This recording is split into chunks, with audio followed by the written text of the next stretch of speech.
Pagbigyan lang natin yung request ni Bossing kung ilan daw hollow block, semento at buhangin ang magagamit. Unang gagawin natin, kukunin muna natin ang total area natin. Imumultiply lang natin ang sukat ng taas at ang sukat ng haba.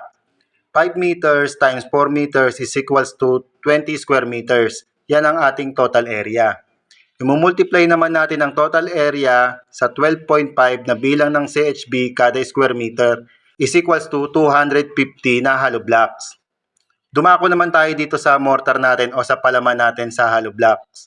Ang gagamitin nga pala nating mixing ratio ay 1:4 o tinatawag na class C at ang hollow blocks natin ay D4. Imumultiply lang natin ang total area natin na 20 sa quantity of cement na makikita nyo rito sa ating table chart na under ng class C.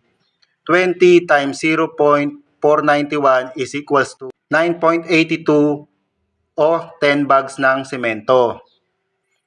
Sa buhangin naman, imumultiply lang din natin ang total area sa quantity of sand na makikita nyo rito sa ating table chart.